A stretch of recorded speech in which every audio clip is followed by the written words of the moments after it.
Anybody wants to sponsor the Open Base Meadows, see Rabbi Brenner. And it's good to see Howie back. Even when he's far away, he's really close. So good to have you back, Howie. So interesting. We talk about anti-Semitism, but if you look at the Hummus, the first case of recorded anti-Semitism in this week's parsha, what happened? Yitzchak was successful, and what happened is that he was thrown out from where he was, and then finally they come to him. The Philistines come to him. They say to him, and they realize the economy tanked. When Yitzchak left, the economy tanked.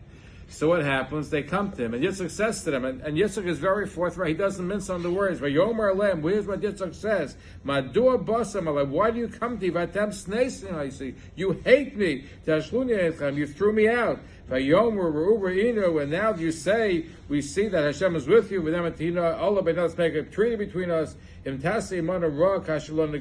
touch you. We only did rak tov. We only did good for you. We sent you out in peace. You, Baruch Hashem. So Chaim Kanievsky remarks it's like a very unusual conversation they're having, because Yitzchak is Dvar, he's telling exactly how it is, and they're coming to him, and the king is coming to him, and the Fichol is coming to him. They say, we love you, but you threw me out. What's going on over here? So Kanievsky explains with a medrash, a very famous medrash about a lion has something stuck in his throat, and he said, I'm going to give a reward. Whoever plucks the item from my throat gets a reward. So a stork puts his head into the lion's mouth, he plucks out the item that's bothering the lion, and he says to the lion, I want a reward. And the lion says, your reward was when you had your head in my mouth, I didn't chop your head off. That's your reward.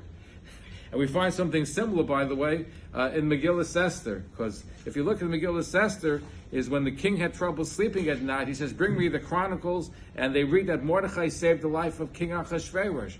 And Achashverosh says to his people, what did we do for him? He deserves an award. So basically what they said, Lo nasa mo davar, we didn't do anything for him. But if you really translate it, we didn't do anything to him. The biggest reward is that if they don't do anything to the Jews. That's what Avimelech was saying, and Fichol was saying to Yitzchak, the fact that we let you live, that itself was a reward. Unfortunately, that's the way of anti-Semitism in days old, and unfortunately we see that in today as well, was where they view the Jews as insignificant. When they kick the Jews out, they realize that all their prosperity ends, but by then it's sometimes way, way too late.